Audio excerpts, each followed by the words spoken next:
Good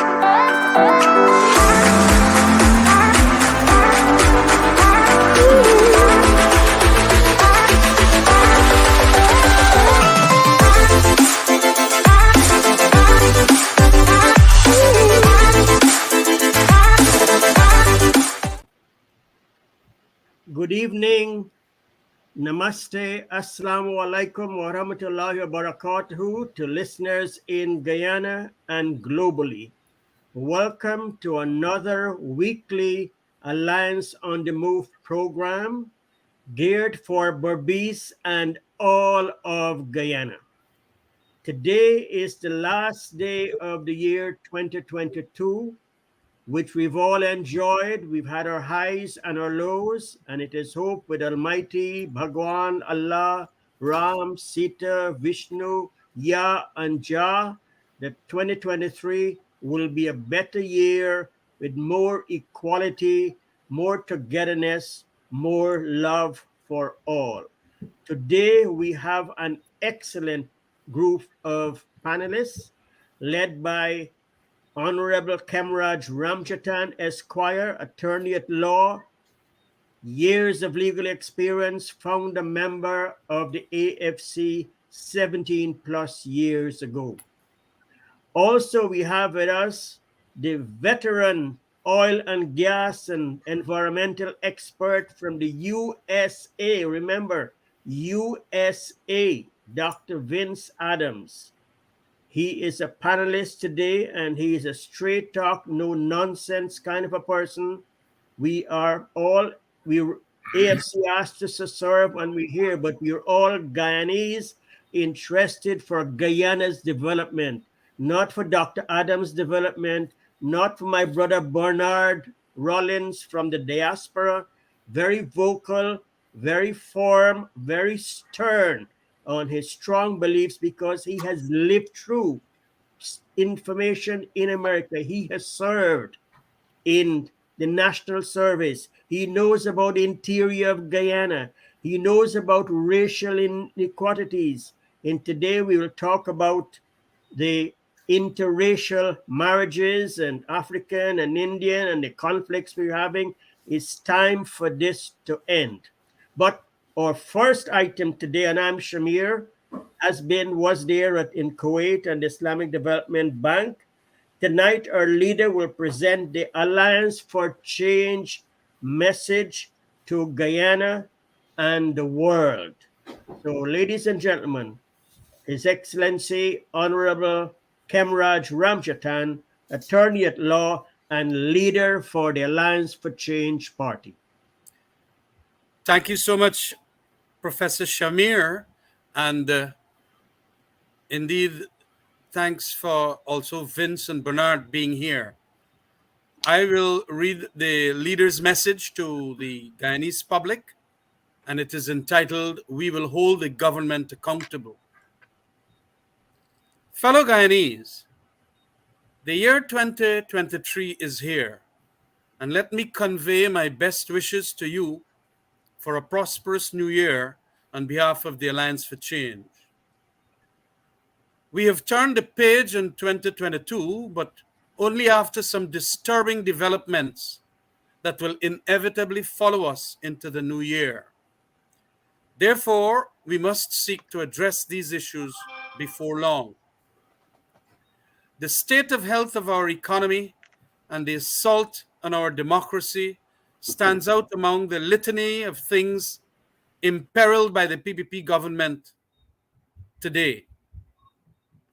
In opposition, they promised much, but today the evidence of their dismal stewardship shines supreme. The expectations of our people, especially the vulnerable, were once again shattered. Having benefited from the generosity of the 2016 Petroleum Agreement, it was highly anticipated that we would be in a better place today as we enter the new year. However, with over $600 million extracted from the Natural Resources Fund, life for the substantial majority of Guyanese remains harsh, broken, and riddled with much socio-economic distress. The high cost of living, which commenced immediately upon the Jagdeo-led PPP taking office, has continued to inflict moral and physical pain on the day-to-day lifestyle of Guyanese. Even the most ardent PPP supporters are ashamed to speak about it publicly. If they talk, they do so only in whispers. Due to the state of affairs, many Guyanese cannot eat 2 square meals daily. On top of this sad state of affairs, there seems to be an orchestrated conspiracy of silence and an attitude of indifference by the administration and its allies of the well-fed citizens, which continues to explain the suffering of the people. Our resources today are better than they were 4 years ago.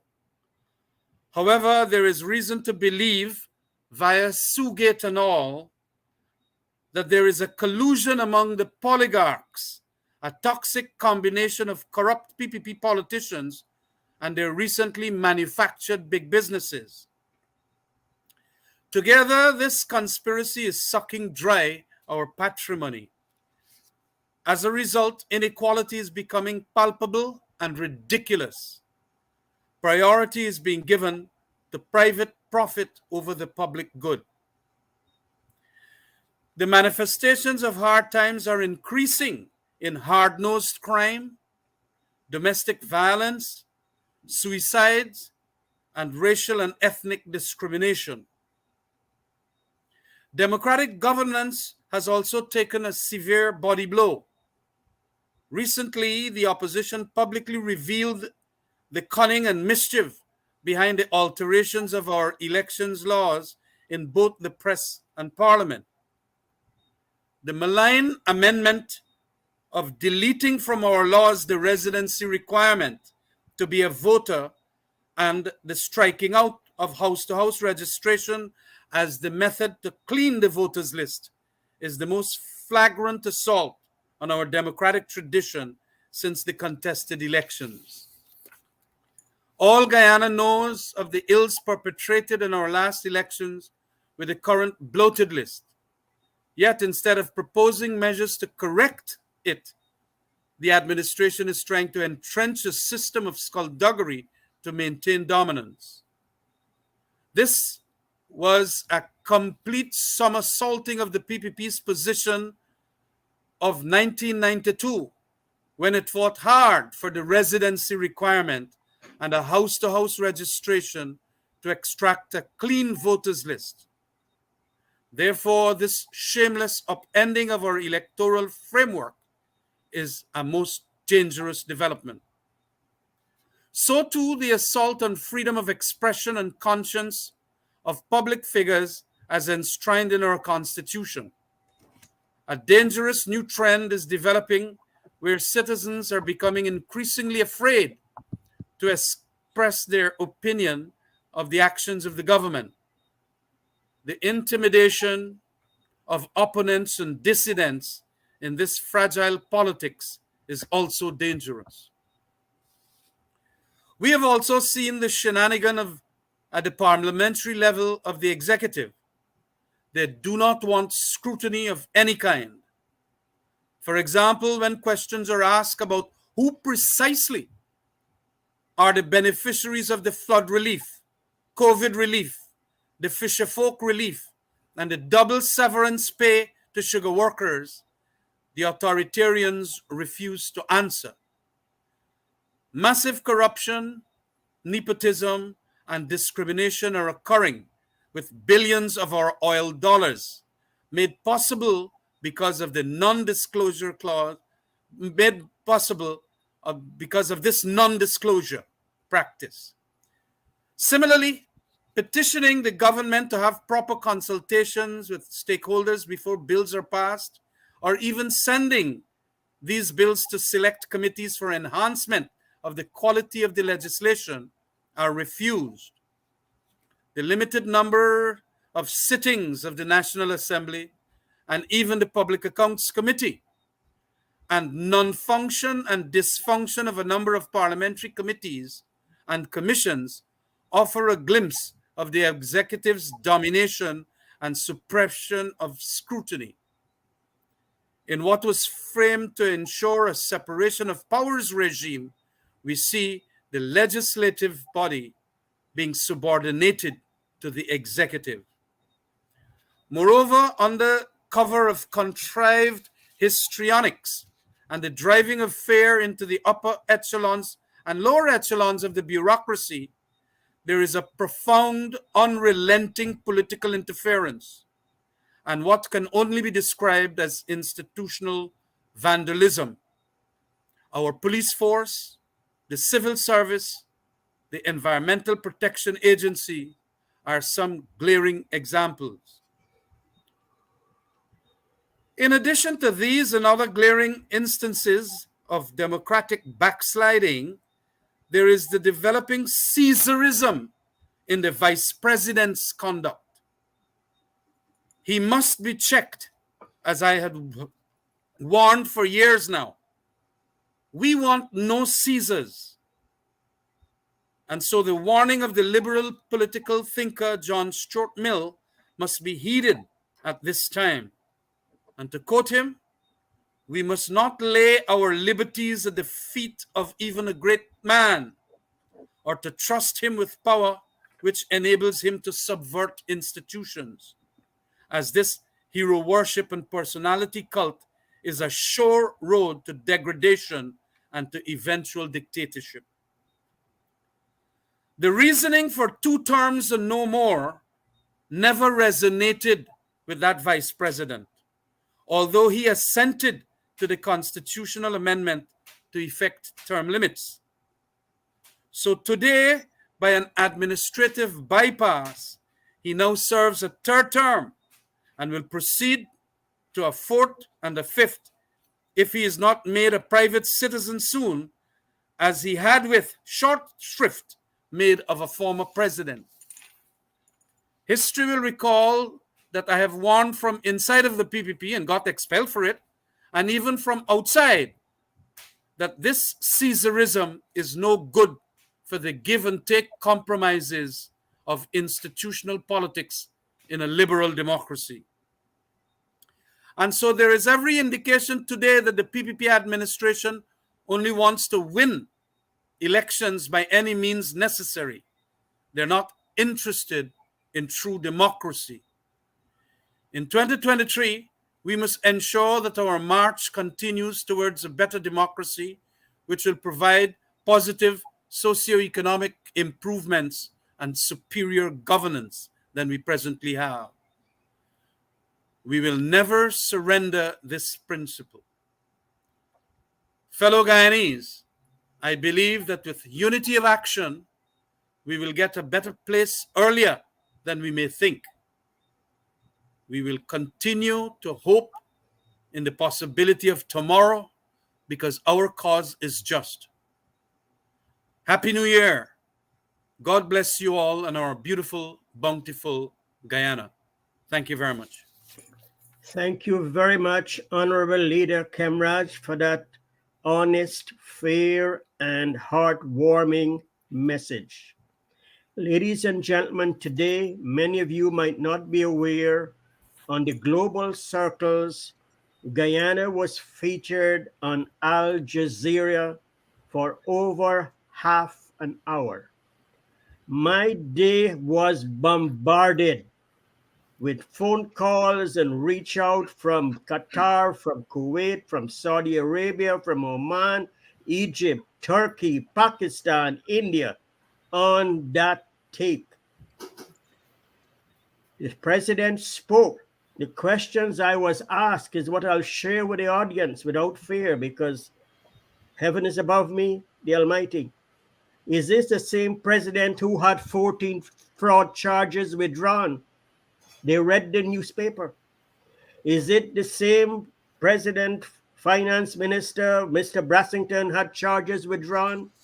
I have to say, what can I say? Is it the same president who had his education under question? I said, what can I say? You've read the news. I am not in Guyana. I'm in North Carolina. So they are doing extra due diligence after the extra exposure that Guyana has had. They have asked me, is Guyana all that the president says? So, with all due respect, I will share with you what I have written in the media, and that will tell you how I feel. I'm a Guyanese. We want all Guyana to, but the current government only has one seat majority, one seat, and it's acting entirely by itself. The parliament, the motions from the opposition, half of the population is marginalized. They're keeping quiet, but there's rumblings. So do your own due diligence, go yourself, kick the tires, find out yourself. All that glitters is not gold. Read the president's body language. Look at that tape again. And those who know body language will know when a fast one is pulled, and when you raise the tone of voice, that is not for emphasis. That is when you have fear in your inside. That's when the voice changes. So vocal variety is good, but in case of the president, I'm an expert Toastmaster. I was trained by Sir Donald Jackson and Raman Bacchus Gajrad, so I can evaluate public speakers, and that has an F grade. That kind of sincerity is false. With all due respect, the president needs to have some better trainer and better advisors. That dog is not going to hunt. Kuwait is not happy. Qatar is not happy. The Saudis, above all, are not happy. And that's the reason where all the promises are not going to materialize. We have to stop. You cannot just be a bull in a china shop. So it's very, very disheartening. Today is a serious issue we want to talk about, but Al Jazeera came up and I had to address it because this No, tape you is did well. seen, it is seen globally. Just like how Al Jazeera tape is seen, this tape will be seen by 347 persons in my circles. I do not lie, that is the truth. 347 persons will get this. They're interested. They want it. And if I don't give it to them, I get reminder one, reminder two, reminder three. So that's the relationships I hold in that part of the world. And I will not lose it to save anybody. That's not my style. No, the truth. But I want Guyana to succeed. I'm giving the ideas. I'm giving suggestions. We're not here just to bring down. No, no, no. We want to pull up. Did you hear the leader message at the end?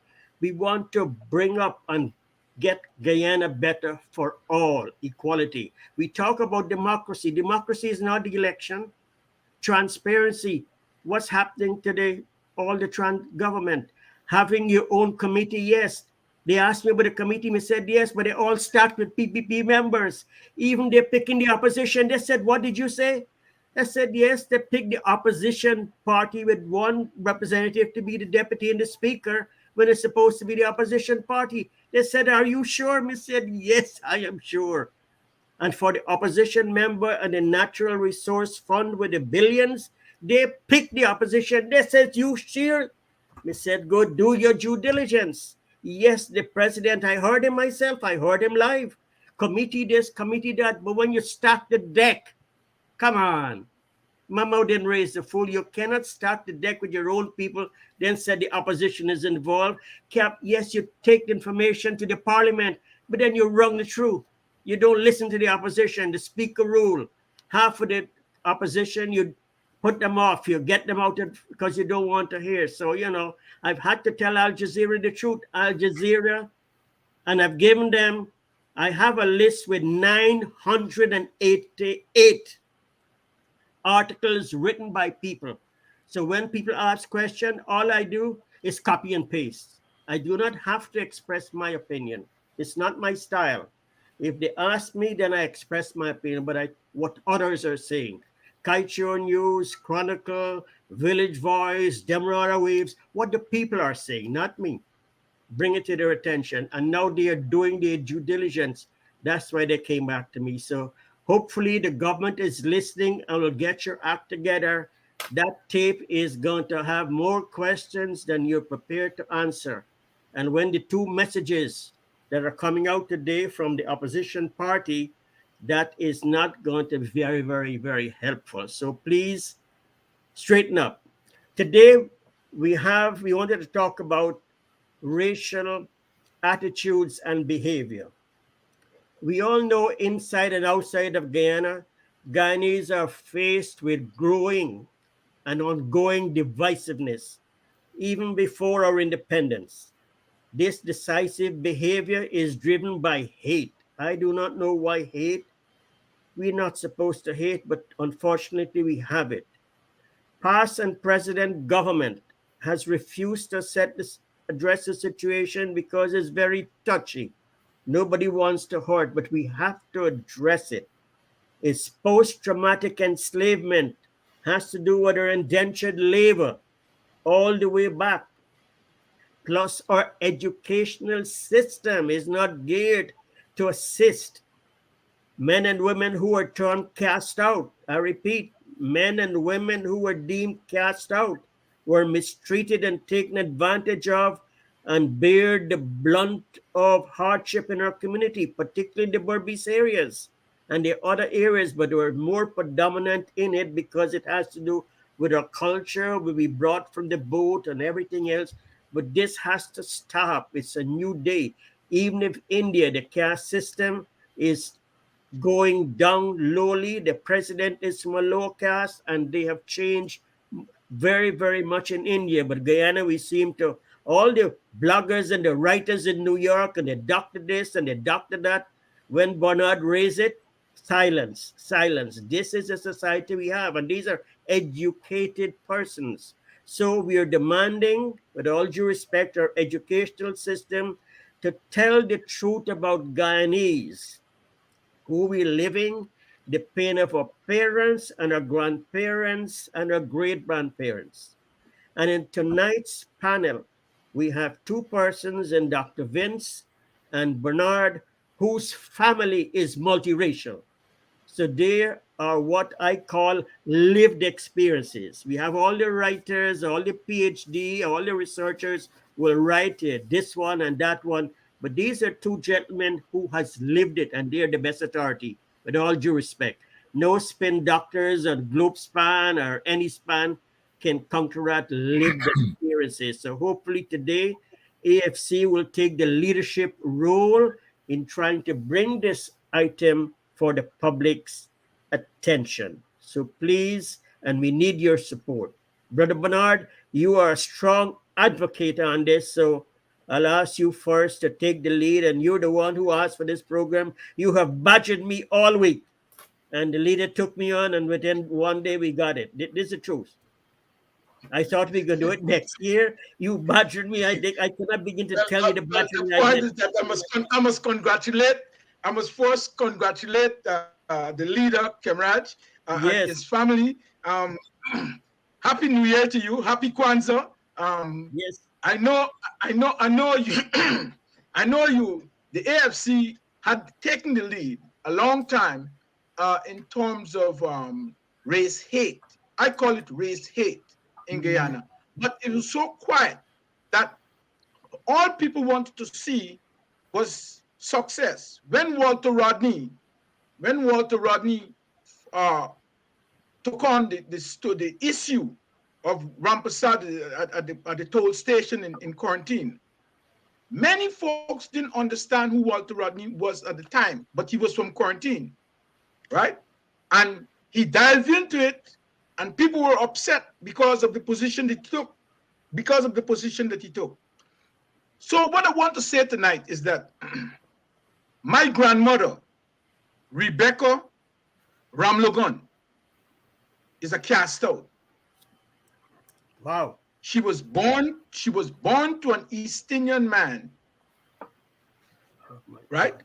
Her mother was black. He went back to India. Two sisters.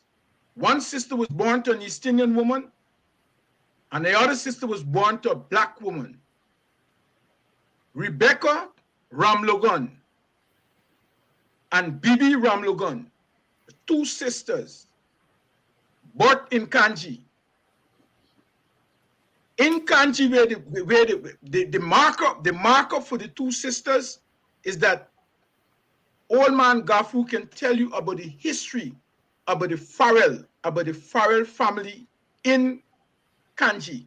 But Rebecca and Bibi, a piece of land to mark and to maintain their relationship between Coburg Street.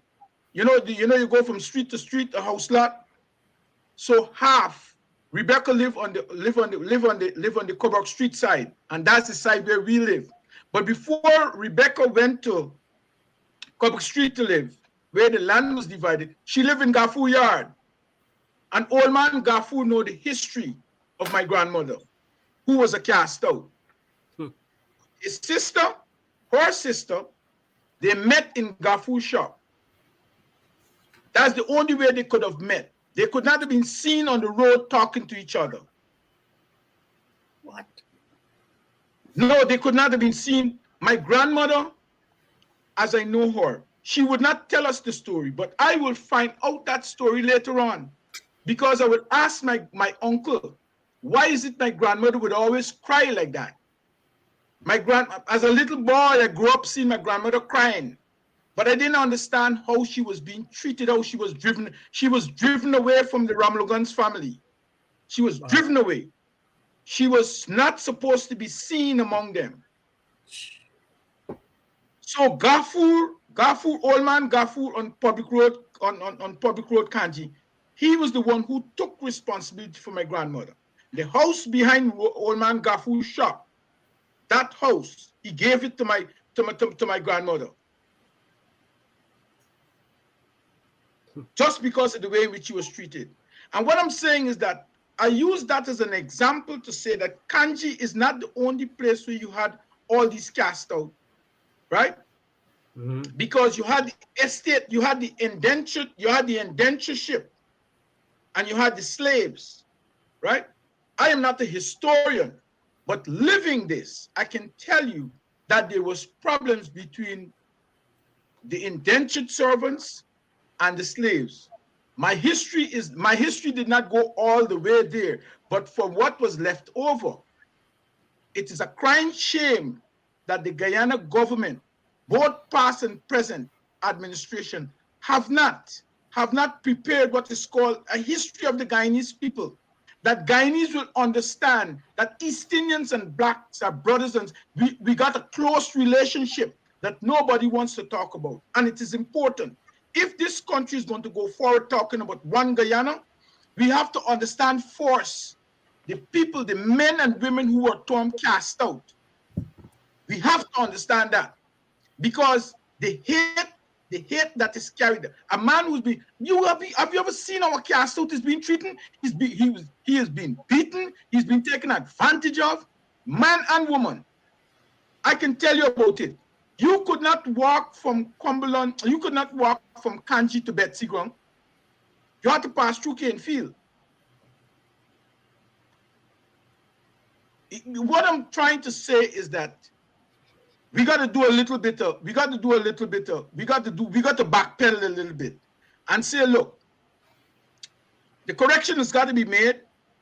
Whereas, for example, in America, where I live, what they did, the League of Colored People, the Civil Rights Movement, everybody came to the table.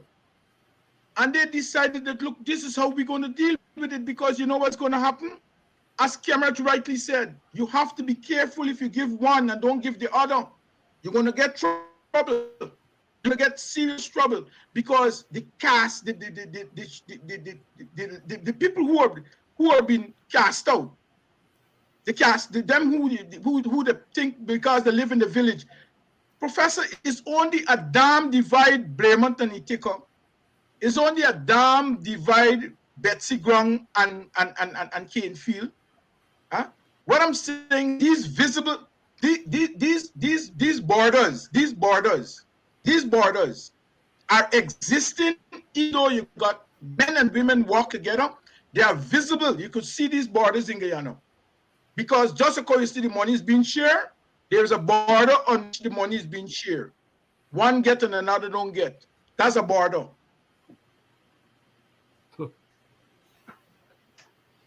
Brother Bernard, I'm shocked and you brought back memories. I am a son. My dad was a pharmacist at the Providence Hospital in the East Bank.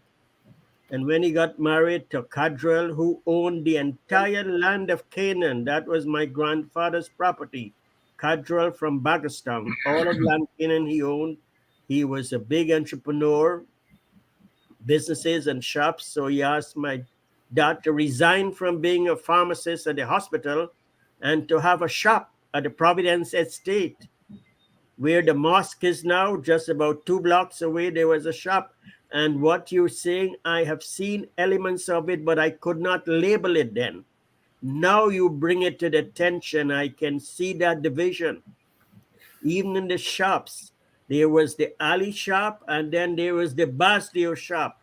And they were in the same two different lines, but there was an invisible line between those two shops.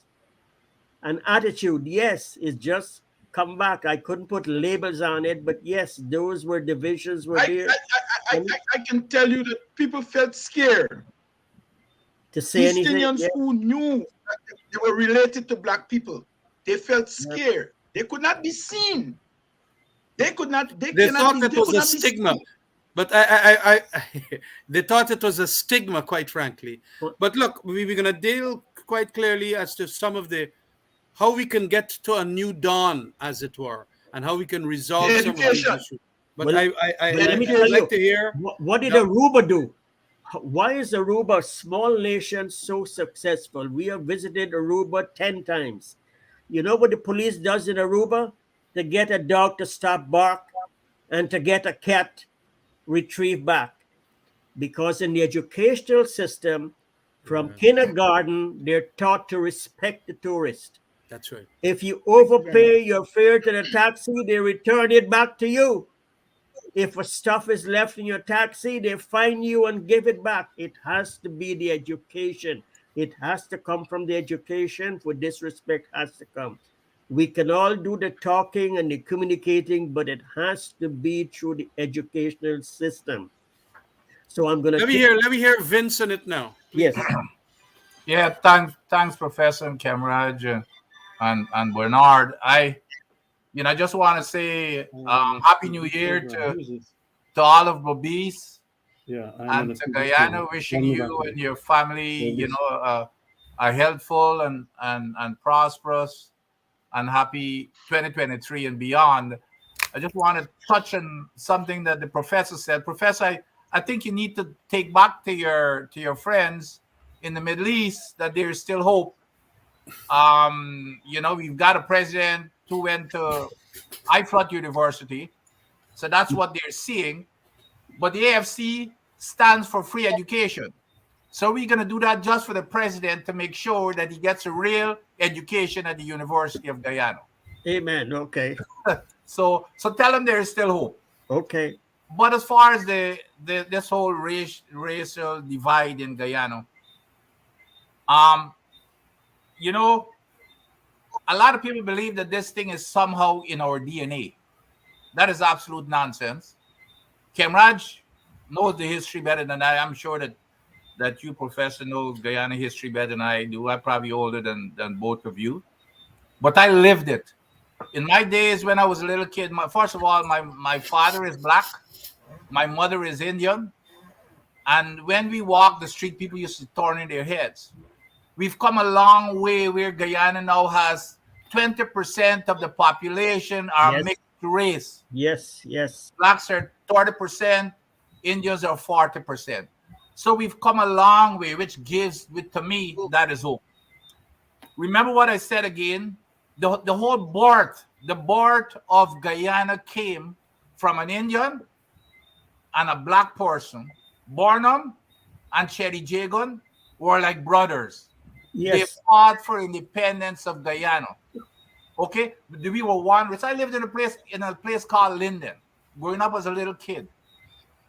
There were Indians all over Linden. We even had a cricket team that was called an all-Indian cricket team, but it didn't mean anything. We lived as a family. We went to all the weddings. We lived as a village, and that was the same thing all over the country. So don't let us believe that somehow this thing is inherent in our DNA. It could be changed, Yes. but the people who caused it are the politicians. And it's only the politicians and the leaders in the nation who have got to have the gumption to come back, just to come back and bring us together. I know education, we've got to start talking. Nobody wants to talk about it. It's always, people are hiding. And, I would go with my Indian cousins and you would hear some comments. I would go with my black friends and cousins. You would hear some comments. We have got to start talking. There's no country. Look how far South Africa, for example. We cannot have a racial problem more than what South Africa had.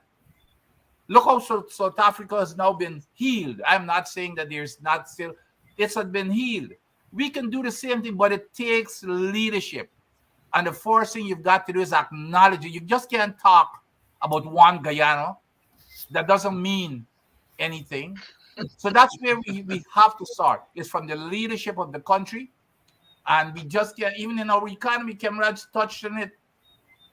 Look, Nigel Hughes, and this is what I'm talking about, leisure. Nigel Hughes made one of the most powerful presentations that I've ever seen in terms of reflecting how the leadership is running Guyana. And what are they doing is they're dividing it further. Whereas we've got to bring it closer. I invite folks to go listen, look at Nigel Hughes' video. Data doesn't tell a lie. So we've got, but everything again come back to leadership. And again, the AFC, I guarantee you, besides giving the free education to accommodate our president, we stand for racial unity.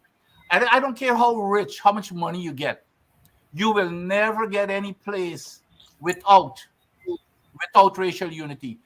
By the way, the United States had said this before the last election. They said that regardless of how much money you can get, that has to be fixed in Guyana. So it's a serious issue.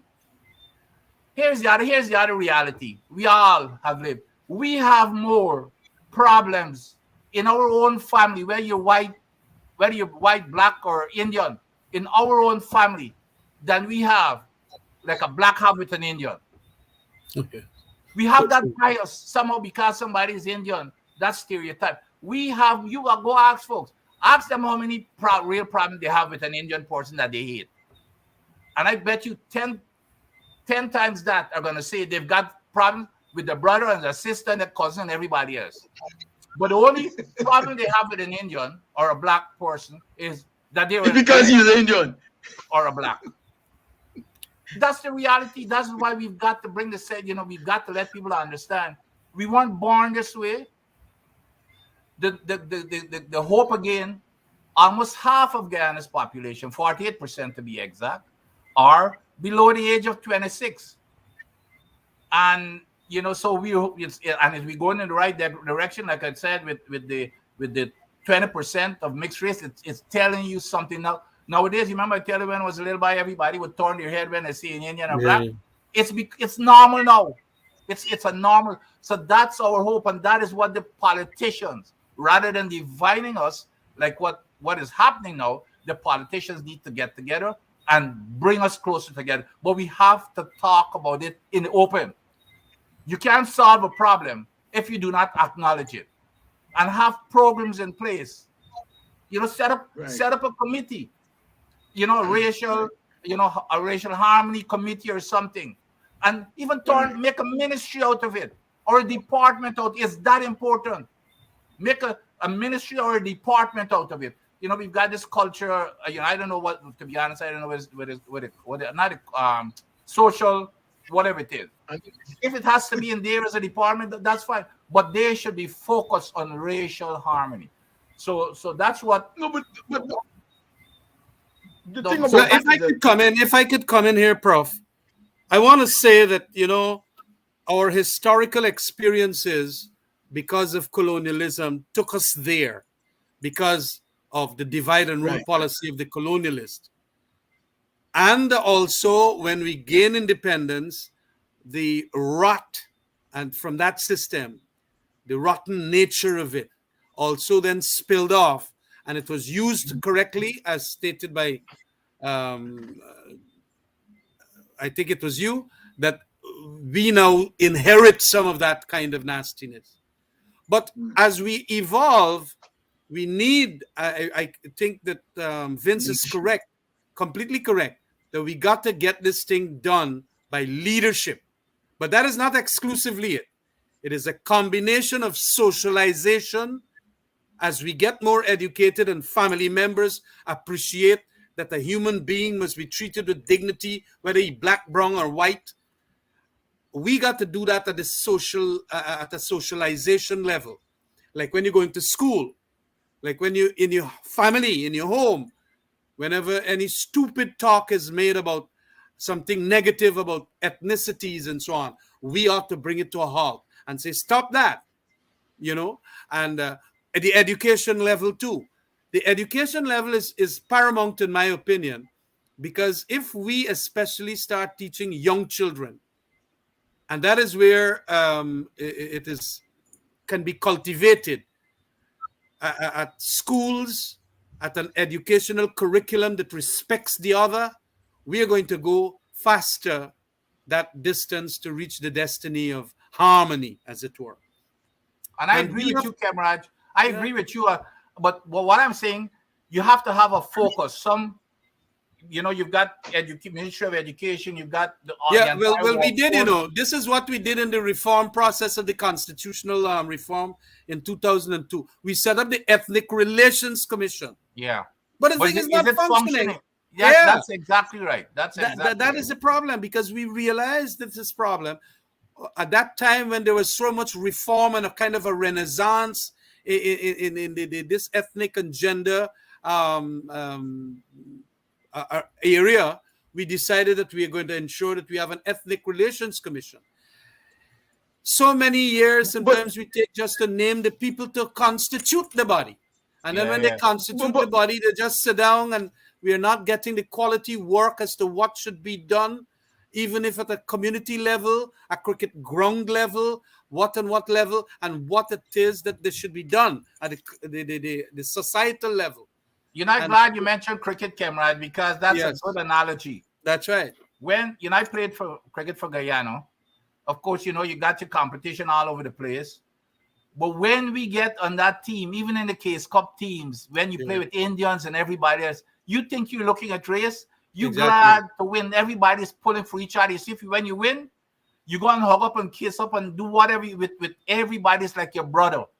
That's the kind of thing people need to understand, that need to be taught in school.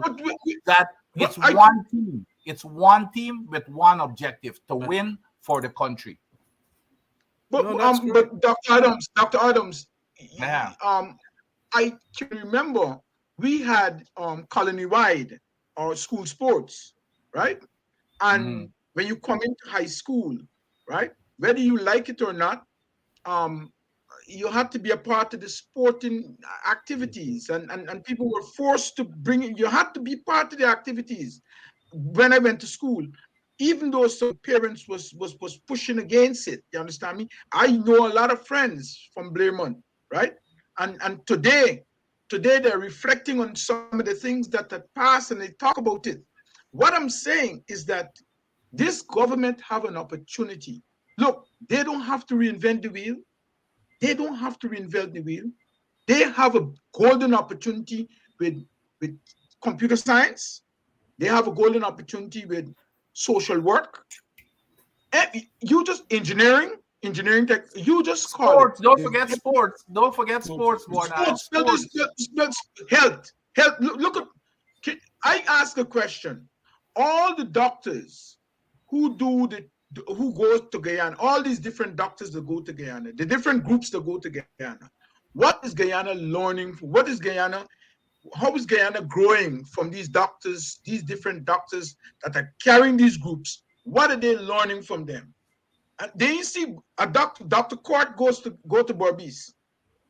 It's people from Pakistan. You got Indians from Pakistan, Indians from India. He gone to treat Guyanese, and to me, like, it appears as though they're not putting structure in place after these people leave. And the purpose the AFC was formed.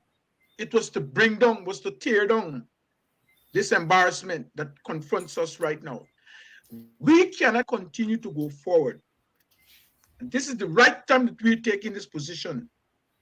As we go into 2023, right? We will have the AFC, we're gonna got to start speak, we got to start to talk, we got to start talk out loud. No, we don't want to be part of that. You got to correct it. The water that, for example, the water that pours from Itiko, that is drilled in Itiko, both the people in Bremen and Itiko get the same water. And I asked them, I said, wasn't there a problem with the water? The water wasn't clean. I said, what happened? I said, it's still PPP and PNC. I said, the water that y'all drink is both people from Itiko and the people from Bremen and the Bremen Community Center and all the rich people who said they're senior staff and junior staff. They're drinking all the same water. He said, but you know, man, Bernard, you're right. You know. But I said, no, I understand that y'all are drinking this. I said, when the government makes a mistake, it affects everybody.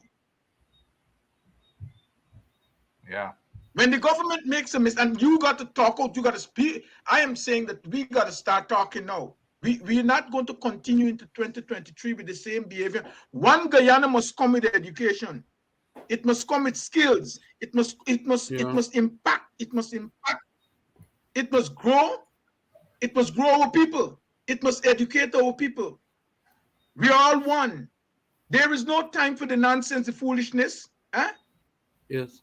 And you know that is important, because when you do the socialization that is proper at a family level, the education that is proper at a primary and educational secondary school education, it is important that leadership too also do not discriminate in the distribution of economic resources too.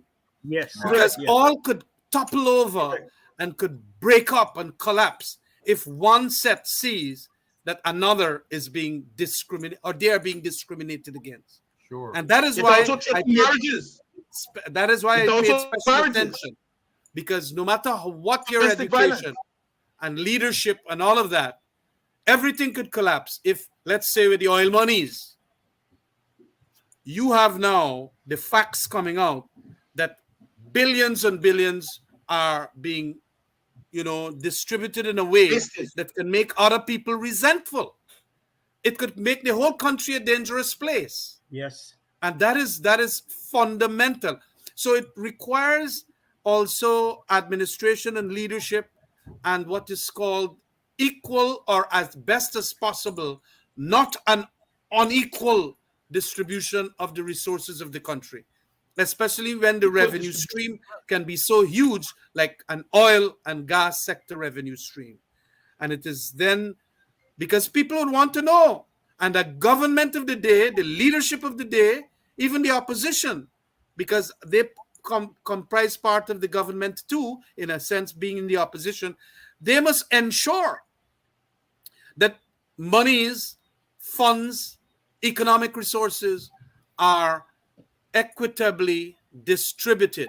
And that is why we ask in Parliament, who are the people that got the COVID relief? Who are the people?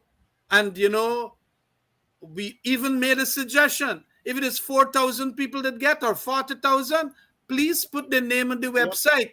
Yep. Comrade Ramjatan, $100,000 for flood relief. Taxpayers' money. Yeah. That is what is transparent government. That is transparency. And when other people see that look, Mr. Ramjatan get, Vince Adams get, Bernard get, and everybody get, they're going to say, well, that cuts all the venom and the poison that comes with the suspiciousness and also the unenlightened speculation that goes with the fact that it is not being disclosed.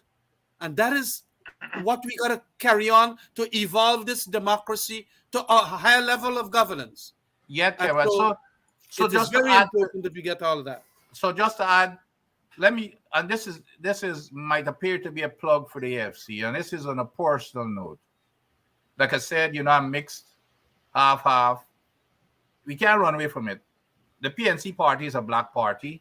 The PPP party is always a Indian party. Kemraj was in the PPP party. Raphael Trotman was in the PNC party. A black guy. So a black guy, and then they both, I don't know, rejected And by the Sheila, party. Sheila, don't forget Sheila. Yeah, no, I'm talking about. Symbiosis. No, I'm talking about the two of them that came out of the two parties. Okay. The They board, came together. Obviously, they had Sheila there, but they came together because that was one of the main reasons. Because, the country was so divided. So that was the board of the AFC. As a matter of fact, Kemraj can tell you that's the reason why I joined. I joined because of the diversity. And that was the only party that the middle of the road. the same here. The same here. Look, I challenge anybody to tell me which other party has more diversity in expression, in your expression of whatever you want to say, basically, in an opportunity to express yourself within the party, and even in a makeup, the racial diversity of the party. None. The AFC but is it. you ain't telling people everything. Remember that we take a beating. People are upset with you because you went to the AFC. People abuse you. People cuss you out. Sure. We were told nasty things. You understand? Yeah. Simply because we went and joined the AFC. We supported it. This is not a joke. A man And the all the AFC way still from remains a that. man, The all, AFC still a man all remains the way that. from Pakistan. A man all the way from Pakistan is going to ask me in a workplace. He said, "Man, you from Guyana?" He said, "Man, I hear you are black people there don't like Indian." I said, "Man, who tell you that? How do you know that?" I said, my grandmother. I said, my great grandfather is from India. I said, "How you know?" I said, "Sit down, let me talk." And I had to educate him.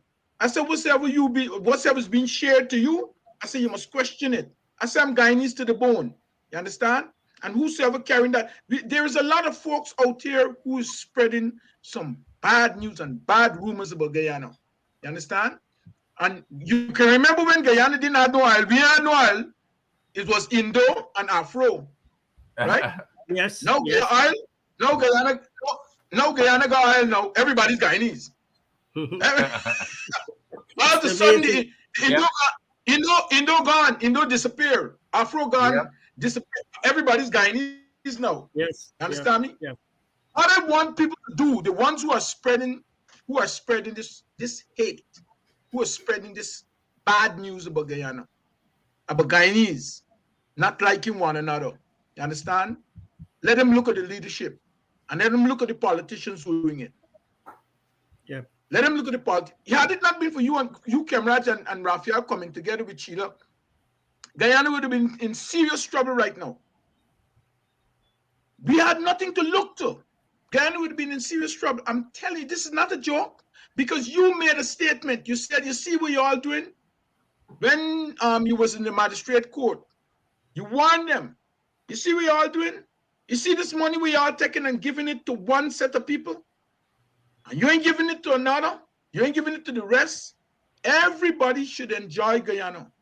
Everybody should enjoy Guyana. And woe beyond to the leadership of the country if they don't take a few steps back and say, look, we're doing something wrong. Let us approach one Guyana with something in mind that everybody, go to Ithaca. You go to Ithaca, Bremont. They both places just as poor. You're going to see the bench I used to sit down. I used to use the bench I used to sit. Go to Ithaca right now, Ithaca school right now, and you're going to see the same bench I use as a kindergarten, or go to Bremont, the same bench I used to do woodwork. It's the same bench that is there. You going to tell me you pumping oil and you talking about one Guyana? You ain't got no time with them poor people down there. Bremont vote length and breadth, walk with the mouth, the foot, and everything, and vote PPP. He take a walk with the foot, head the roll and everything, the vote PNC. And you're gonna tell me the same two places, drinking the same dirty water from the well, you understand? In the same pocketry. I want to let me this is not to scare people. Yeah, like I said, I'm older than most of you folks. But especially the younger people, please go read your history. Where we are heading it's not a good place. And a lot of politicians are warning. I grew up in the 60s. Go back and read the history of Guyana in 1963, 64 with the race riots. Yes. We've Race had. riots. Yep. I witnessed it myself in Linden. Me too. Yep. I in stood up public- still and see fire all over. My Yep. very best friend who lived next door to me, I saw soldiers come and escort him and his entire family. As soon as they walked out to the gate, their whole home was on fire. I cried as a little kid because that was my best friend I loved. That was not even as worse as seeing my entire family with my mother and all 4 of my other siblings escorted by the British soldiers, had to be removed from that community, leaving me and my father alone Yeah. to fend. I saw that firsthand. People were just slashing and killing. 64. Yep. So please let your parents or grandparents tell you what that is. That is why it's so important for us to take this easy step of talking and communicating and bringing ourselves together. We do not want to go back there. A lot of people have already started warning about it, which is what it appears that we're heading here. You know, it's somebody is lighting a fire here that is dangerous. No, but the thing about it in Kemrat's presentation, in his speech, he said people can hardly afford to eat 2 meals. Yeah. No, it's not If 2 you meals. Here, listen, it's not 2 meals. What he didn't mention specifically was, have you guys read hundreds of school children are fainting in school? That's right. Yeah. Do you know? Here's another number for you, Bernard.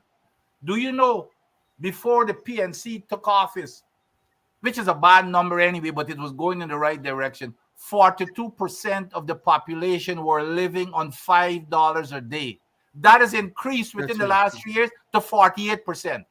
Imagine you living on 5, which is 1,000 Guyana dollars a day in Guyana, and where you cannot afford to buy a house or even pay rent. Kemrat can tell you, That's right. because there are companies that are coming in with big money. It's just skyrocketing inflation, and they're living 48%. Almost half of the population is living on $1,000 a day. That's correct. That is a recent World Bank report. That's a World Bank report. That's nobody. This is not politics. And And the 2 meals a day is a World Health report. Yep. So the Yeah. PPP, they want to cover that up and silence it, you know? And that is why I mention it there. No, Gentlemen, but it is very, very harsh. gentlemen, I am happy.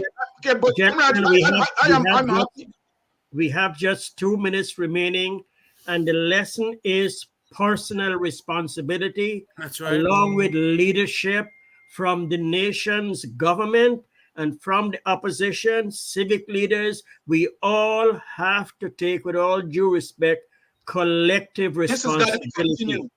This is all of us. Let me tell you Kemrat, one this got to experience. When I was at Booker's Lithographic, secretary accountant, my stockkeeper was Hugh Wilson Terrell. He was from Rhineville. He was an African person, smart and brilliant. I always want people smarter than me around me. That's my style, because I learn. My brother, my younger brother, cursed me as of this morning. Why you are often closer to Terrell than me? Me says, because Terrell was smarter than you, and I want smarter people around me. You are my brother, and that's okay. That's a different track. And this is, I had to stand strong.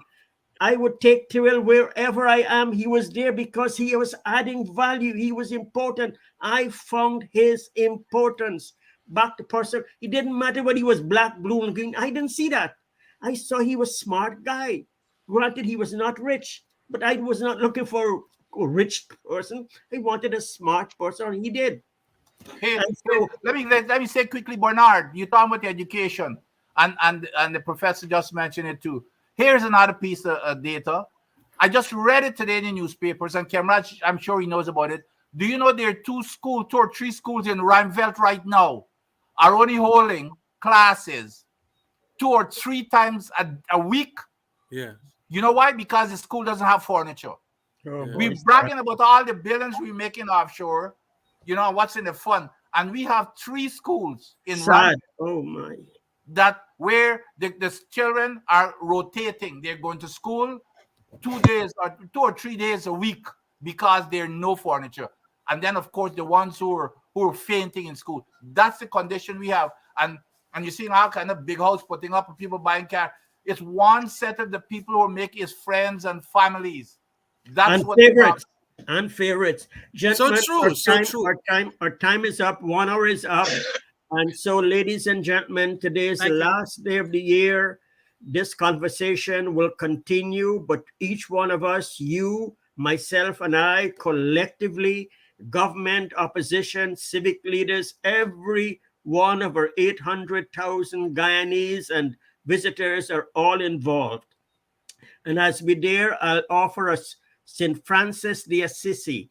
To me, he has an all-time prayer, and I will echo it for all of us tonight, and hopefully we will all live by it. It says, Lord, make me an instrument of thy peace. Where there is hatred, let me sow love. Where there is injury, pardon. Where there is doubt, faith. Where there is despair, hope. Where there is darkness, light. And where there is sadness, joy.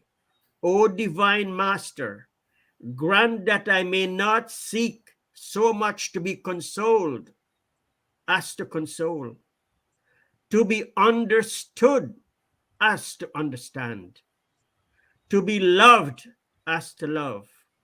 For it is in giving that we receive, it is in pardoning that we are pardoned, and it is on dying that we are born to eternal life.